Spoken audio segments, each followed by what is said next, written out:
মংপুতে রবীন্দ্রনাথ, মৈত্রেয়ী দেবী, পর্ব ৬। এটা একটু খাবেন? রোজ রোজ আপনাকে কি নিরামিষ খাওয়াবো ভেবে পাইনি। ও পদার্থটা কি? ব্রেন। এই দেখো কাণ্ড, এ তো অপমানের সামিল। কি করে ধরে নিলে ওই পদার্থটির আমার প্রয়োজন হয়েছে? আজকাল কি আর ভালো লিখতে পারছি নে? বিশ্বকবির কবিত্ব শক্তি হ্রাস হয়ে আসছে। যাক, সন্দেহ যখন একবার প্রকাশ করেই ফেলেছ, তখন শুরু করা যাক। কিন্তু একটা কথা, বৌমা কি মনে করবেন? তার কাছে কি কৈফিয়ত দেব বলো তো? তিনি যদি বলেন, এতদিন আমি বলে বলে কিছুতেই আপনাকে মাংস খাওয়াতে পেরে উঠছি নে, আর যেই ওই কন্যাটি একবার বললে, আপনি অমনি একেবারে বাধ্য ছাত্রের মতো, সুবোধ বালকের মতো। মোটেই বৌমা তা বলবেন না। আপনি খেলেই তিনি খুশি হবেন।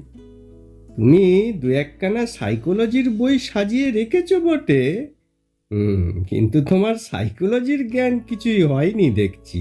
বাহ, সব মানুষের সাইকোলজি কি এক? এ ঠিক বলেছ।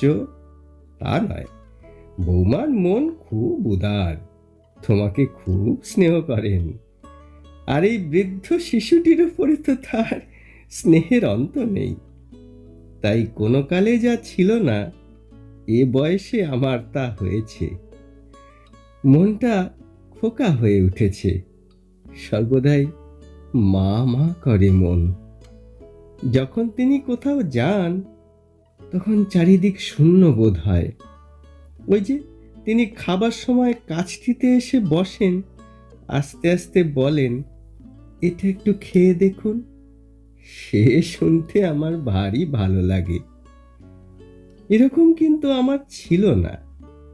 মনের দিক থেকে, শরীরের দিক থেকে একেবারে স্বাধীন ছিলুম বরাবর। ছোটবেলায় চাকরদের কাছে মানুষ, হেলা ফেলায় মানুষ, তাই কোনো সেবা যত্ন প্রত্যাশা করিনি বহুদিন। অভ্যাস ছিল সম্পূর্ণ আত্মনির্ভর থাকবার, অভ্যাস ছিল অযত্ন।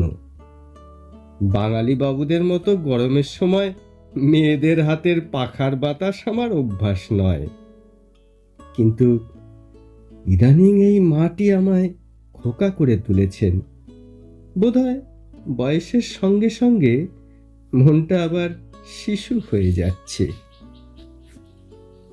একদিন খেতে বসেছেন, কথা উঠল গদ্য কবিতায়। আমি বললুম, একটা কথা নির্ভয়ে বলবো? সম্পূর্ণ। দেবী, কবে তুমি ভয়ে নির্বাক হয়ে থাকো, সে শুভদিন তো আজ পর্যন্ত দেখিনি। আচ্ছা, তাহলে বলে ফেলি। গদ্য কবিতা আমার ভালো লাগে না। তার অত্যন্ত সহজ কারণ এই যে এখনো তুমি অভ্যস্ত হওনি। তা হতে পারে, তাহলেও একটা প্রশ্ন থাকে, অভ্যস্ত হলুম না কেন? ভালো লাগে না বলে পড়ি নে তা তো নয়। কোনোটা কিছু কিছু ভালোও লাগে হয়তো, কিন্তু মিলের কবিতার মতো কিছুই নয়। যে কবিতা পড়ে রাতের পর রাত কাটানো যায়, যে কবিতা উচ্চারণ করে সকল সময়ে সকল রকম মনের অবস্থাতেই মন মুক্তি পেতে পারে, গদ্য কবিতায় সে আনন্দ আস্বাদ কোনোদিন পায়নি। সুধাকান্তবাবু বললেন, আমারও তাই মত। কি, তোমার তাই মত কিরকম? তুমি তো আজকাল গদ্য কবিতা লিখবার রীতিমতো চেষ্টা শুরু করেছো। ওর একটা গুণ আছে জানো, যখন যেদিকে সুবিধে দেখে সেই দিকে জুটে পড়ে। আগে না, আমি কোনোদিন গদ্য কবিতা লিখবার চেষ্টা মাত্র করিনি, সে আমার ভাই লেখে। আসল কথা, সস্তা মিলের মোহ তোমাদের পেয়ে বসেছে। সস্তা কি করে বলবেন?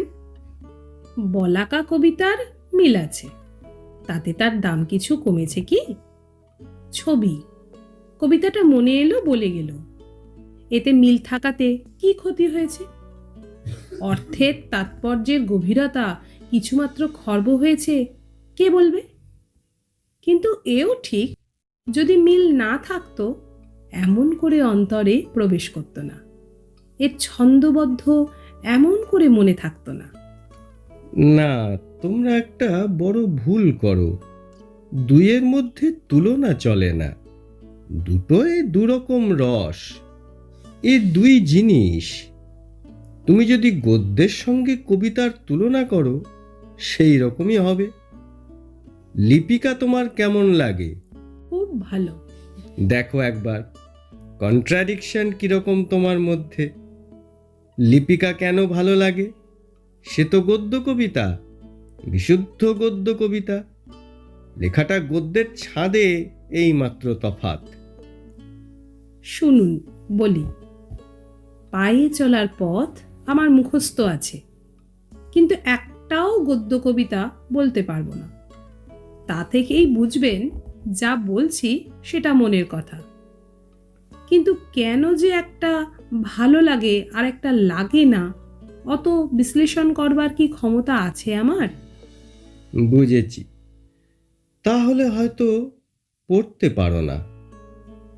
তা খুবই সম্ভব। মনে আছে একবার রবীন্দ্র পরিষদে আপনি পড়েছিলেন সাধারণ মেয়ে? সেই প্রথম আপনার মুখে গদ্য কবিতা শুনি, ভালো লেগেছিল সেদিন। আচ্ছা, তাহলে আজ সন্ধেবেলা পড়া যাবে। দেখি ভালো লাগাতে পারি কি না।